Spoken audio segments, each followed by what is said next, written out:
Good evening and welcome back to another installment of whatever this is. So it's the first one that we're doing horizontal because I learned that's the right way to do it. That's my oven. So the weather's warmer and the pandemic aesthetic has had to evolve. So here we are. I've got a little bit of añejo because tequila, and there's no one here to judge me. So tonight's recipe is actually 3 recipes. It's going to be a full meal. We're going to be doing a main course with lamb meatballs served over a homemade hummus. And then we're going to do a little bit of a vegetable side. And because, you know, I'm extra, I'm already lying to you, there's actually a 4th component. So over the weekend, my husband and I became parents to a sourdough starter. So yes, we're on that bandwagon. And thanks to our neighbors, Jess and Danny, I have decided to take a stab at sourdough pita. Look at me. Anyway, they really, truly are delicious. So I'm going to throw them in the oven that just got to 150 to stay warm. And we're going to go ahead and get started. So we're going to start with the hummus because it's kind of the easiest and it actually can just sit after we've made it while we prepare everything else. So I've got my thermometer in to monitor my oil for the meatballs. I'm just going to keep an eye on that because I don't want to start a fire. We'll get started on the hummus. So I've already got 3 cans of garbanzo beans, another pantry rate item, in my food processor. So the first thing that we're going to do is we're going to go ahead and add a generous dollop of olive oil. We may add more, so I'm going to keep it nearby. Then we're going to go ahead and put in the tahini. So this is a ground sesame paste. This is about 3/4 cup. As you can tell, I rarely measure, so you know, take it with a grain or tablespoon of salt. That was a measurement joke. All right. Then we're going to throw in lemon juice, lots of minced garlic,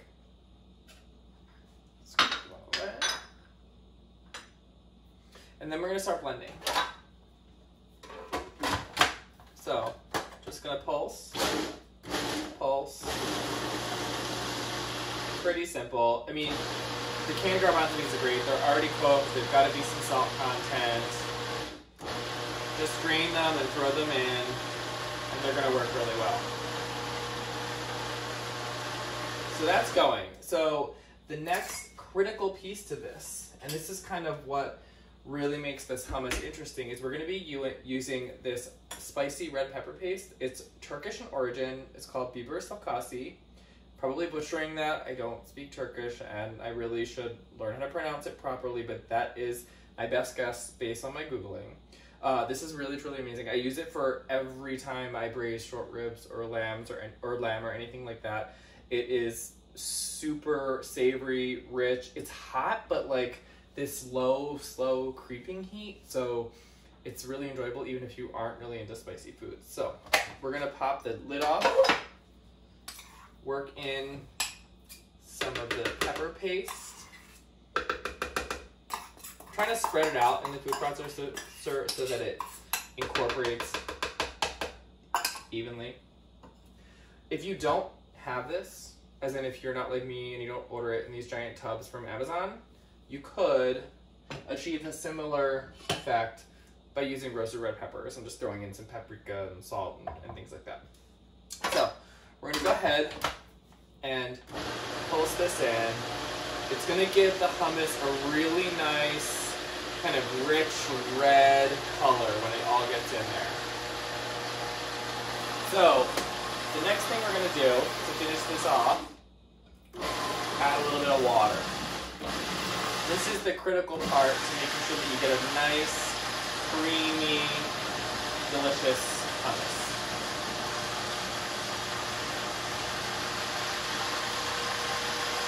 Looking really good. Pour just a little bit in. I started with just about a cup, so it looks like I may not even really use the cup. So I prefer a thicker, chunkier hummus, so I'm not going to take this all the way down until it's pureed to smithereens. But before I finish, I'm going to use one of my handy dandy tasting spoons and just make sure. Amazing. Well, obviously, it's perfect. Pulse, pulse, pulse, pulse, pulse, pulse. Great. So that's got spice, that's got salt, that's got texture and flavor. It's delightful. And if you can sort of see, it's got this really neat warm orange color. All right. So we are going to unplug this so it's not distracting in the corner of the frame anymore. And we're going to move on. It's time to start working on the lamb. All right, so lamb meatballs should be relatively simple, and they really are. But I'm going to show you one really unique thing that I do that I think is really, really helpful when you're doing meatballs or kebabs, kefta, things like that. And I actually learned this reading a recipe on Kurdish cuisine. So really quick, I've got 3 very small onions. You could use 1 or 2 medium or 1 large in a mini food processor, and I'm just gonna pulverize them.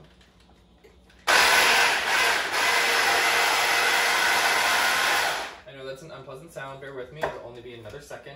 Give it a shake.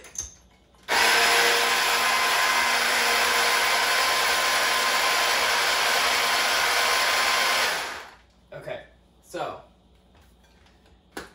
this technique makes sure that all of the onion are almost like imperceptibly small. Perceptibly? Oh my god. I've had like 2 sips of this, I promise. Imperceptibly small.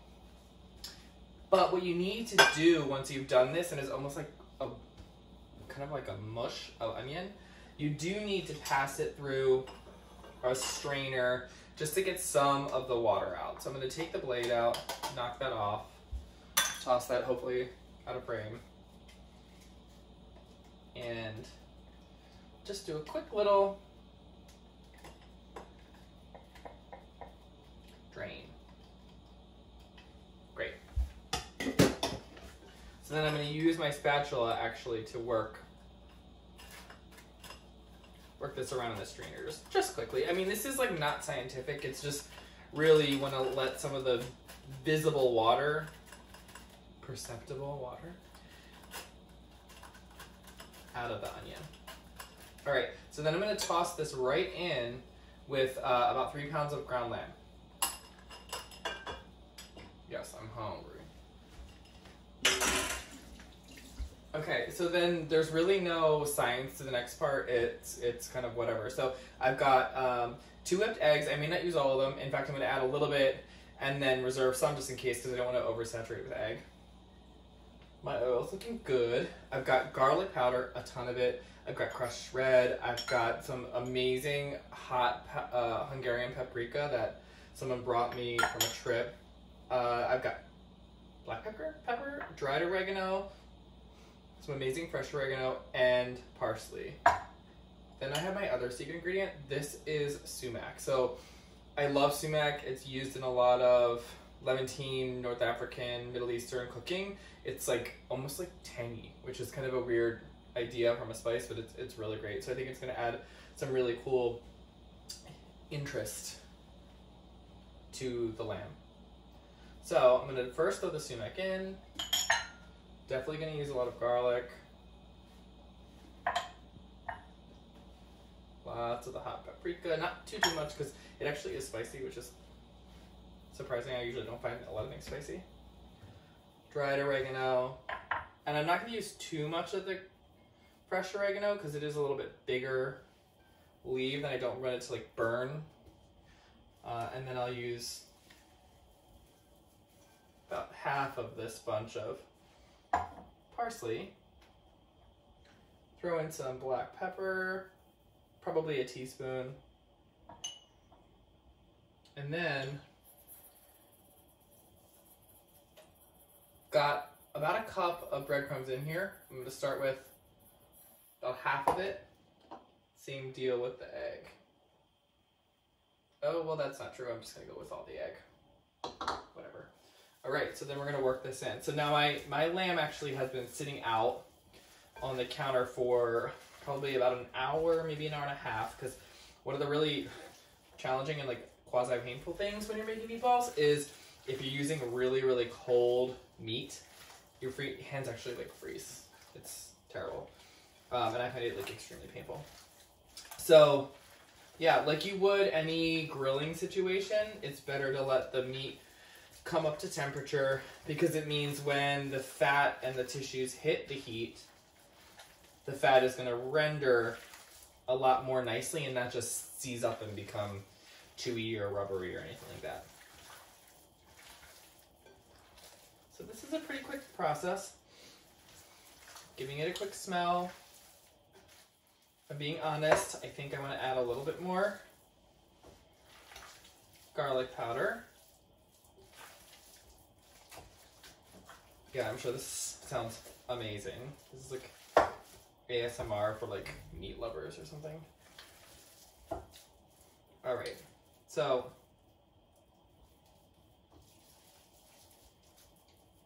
we're gonna do a quick rinse.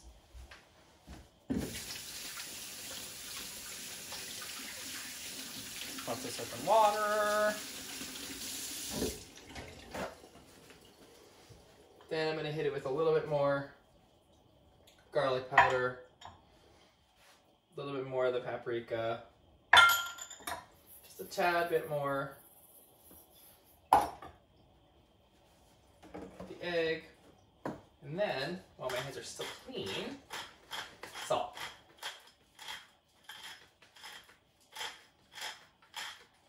Don't know why I'm on my tippy toes, but I am. All right, so now, really quick, just work this back in.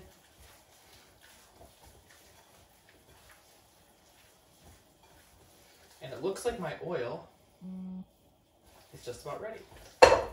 So now that this is together, I'm going to go ahead and form the balls. I prefer bigger balls. I hope you could hear that I roll. Just about that big, I think, works. I'm going to start lining them up on a plate.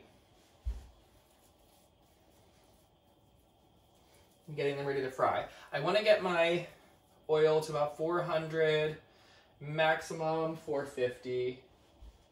This is just regular canola oil too. I'm using a candy thermometer, which probably isn't exactly right, but like whatever, I'm making do. Can't you tell, generally? Aren't we all just making do?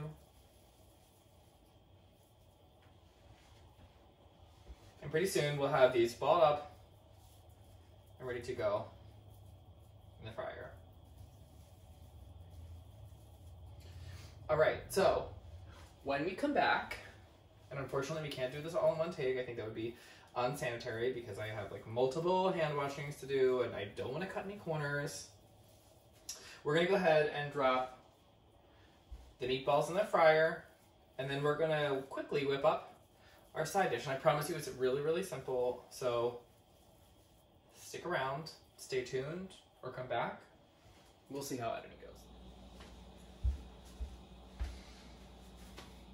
All right, welcome back. Hands are washed. How's 2020 is that for you? All right, so we're here, and we've tidied up a little bit. I've kind of gone down to just the basics, and we are ready to start frying our meatballs. Who is creeping behind me? Oh, why don't you come to the frame? Oh, look how cute we match. My husband's pandemic aesthetic is apparently a straight man. So now that you brought the wine, you can go. Thank you. All right, so sorry for that interruption.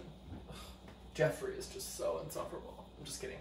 All right, so the really nice thing about frying in a cast iron Dutch oven is that you're able to turn the heat down so like you don't start a fire, but the oven, the Dutch oven, actually retains a lot of the heat and can keep the temperature up. So my temperature stayed consistent. I'm actually going to pull, well, I'll leave that in there for now. The other nice thing about the high wall Dutch oven is that you don't have quite as much splatter risk. So we're going to go ahead and get started. I've got a landing plate already, and we're going to drop in the meatballs.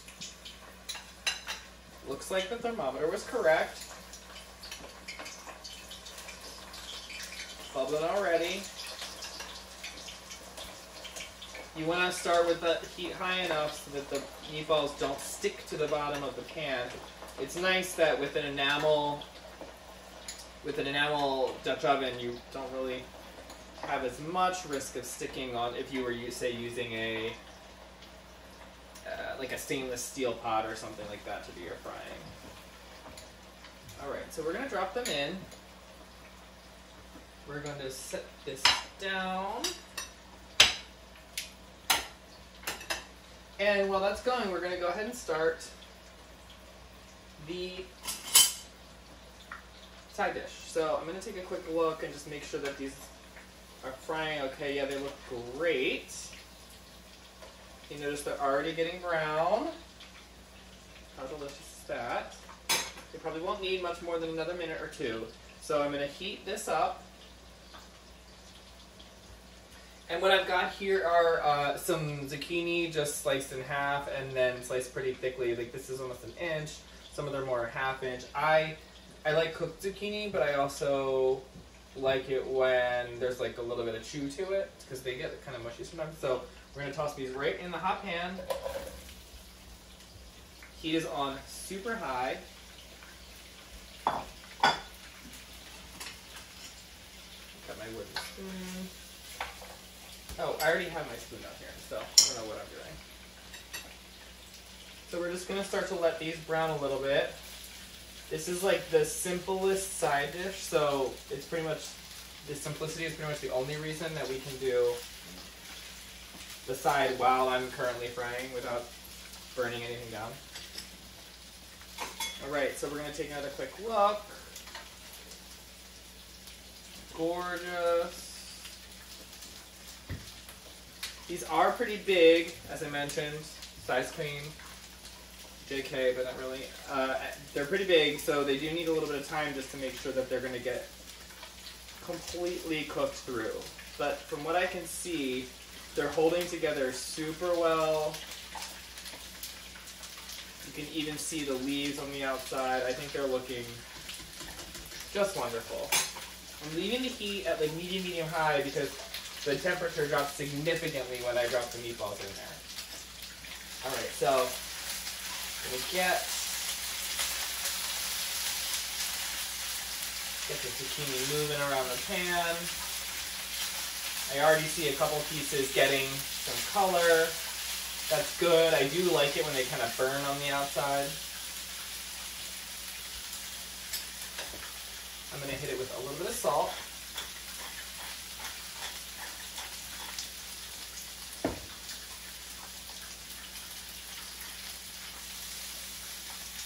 Some black pepper. Crushed red pepper, not too much. You know how, you know who, can't really deal with heat.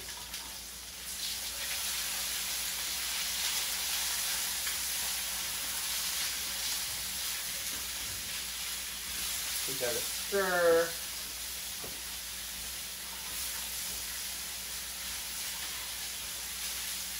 Now I'm realizing I forgot to set myself up with something, but we're going to make a quick little move to the fridge to remedy that in just a minute. So, these are going really easy. I'm not really doing anything to them, just moving them around the pan.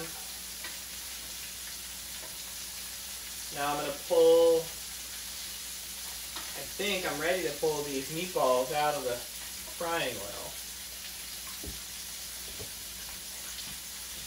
You know, we'll give them one more minute. Oops.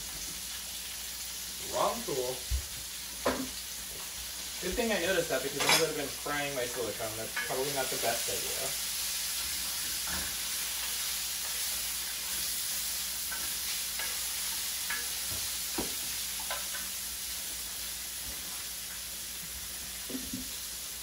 Accidents happen.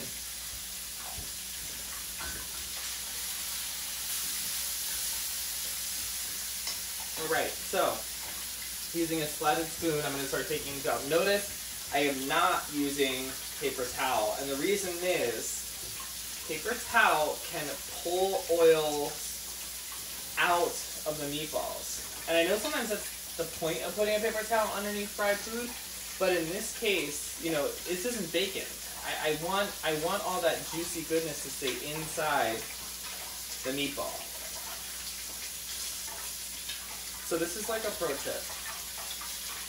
That's the thing, right?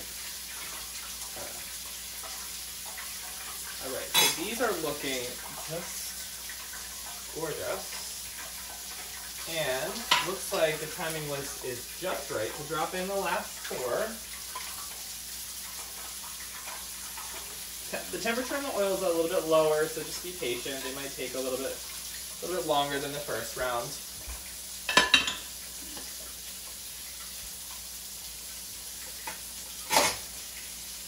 All right.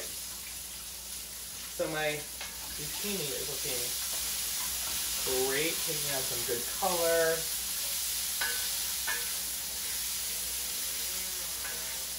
Swear to God. All right, so we're gonna run to the fridge.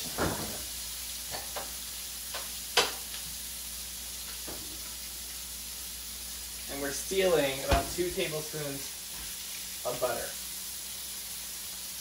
That's my secret ingredient, butter. It's always the secret ingredient. Another pro tip. So, I'm gonna let this butter help to glaze a lot of the brown bits in the pan. Now that that's in there, we're going to add the fresh oregano.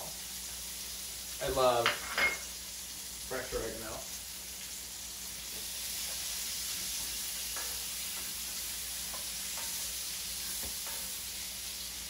I hope you can see, I don't know if you can tell, but the zucchini is really starting to brown up, get a little bit of a golden crust on it. Just going to be lovely. And now that the butter is in there browning, it's going to all come together really nicely.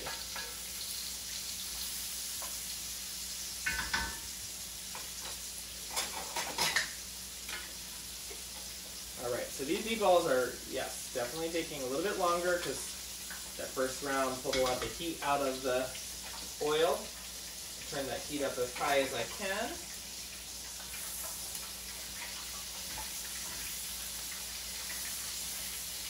All right, and while those finish, we're just about ready for the final ingredient for this zucchini side dish.